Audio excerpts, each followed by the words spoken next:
آج کوئی یہ غرض نہیں ہے کہ ہم عہدوں کے لیے، الیکشنوں کے لیے، اسمبلیوں میں وزارتوں صدارتوں کے لیے کوئی غرض نہیں ہے. خدا کی قسم انشاءاللہ ہم اس وقت تک جدوجہد اور یہ اپنی جنگ جو لڑتے رہیں گے جب تک ہزارہ کے ہمارے آئندہ آنے والی نسلوں کے حقوق کا تحفظ نہیں ہوگا. نعرہ تکبیر. یہاں پر تخت ختم نبوت سردار یوسف قدم بڑھاؤ، ہم تمہارے ساتھ، سردار یوسف قدم بڑھاؤ. ہم تمہارے ساتھ. میں عوام کے نمائندوں پر حق بنتا ہے، اس لیے میں یہ گزارش کرتا چلوں کہ آج بالکل واضح ہونا چاہیے جو آپ کی تاریخ کے ساتھ ہیں اور جو اس کے لیے قربانیاں دے رہے ہیں، جو وفادار ہیں وفاداروں کے ساتھ رہنا چاہیے، جو غدار ہیں ان کو مسترد کرنا چاہیے.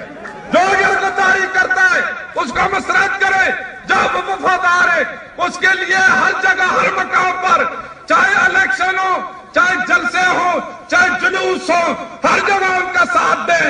اور جو اگر غدار ہے ان کو بالکل واضح کرنا چاہیے تم نے ہزارہ کی مٹی کے ساتھ غداری کی ہے، تمہاری ہزارے میں کوئی جگہ نہیں ہے.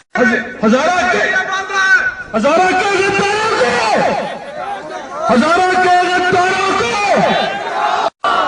ہزارہ کی تاریخ کی مخالفت کرے گا، ہم اس کی مخالفت کریں گے، ڈنکے کی چوٹ پر کریں گے، الیکشنوں میں کریں گے، جلسوں جلوسوں میں کریں گے، ہر فورم پر کریں گے.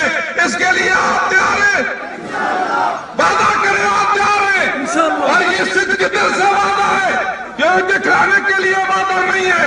اور آپ جانتے ہیں الحمدللہ 32 سال میرے بھی گزرے ہیں، ہمارے جتنے جو یہاں کے نمائندے ان سب کو اچھی طرح جانتے ہیں کہ انشاءاللہ ہم نے جو بات کی ہے اللہ کے حکم سے، رسول پاک صلی اللہ علیہ وسلم کے حکم کے مطابق اس پر خدا کے فضل و کرم سے پورا اترے ہیں. ہم اللہ کا جتنا شکر ادا کریں پھر بھی کم ہے.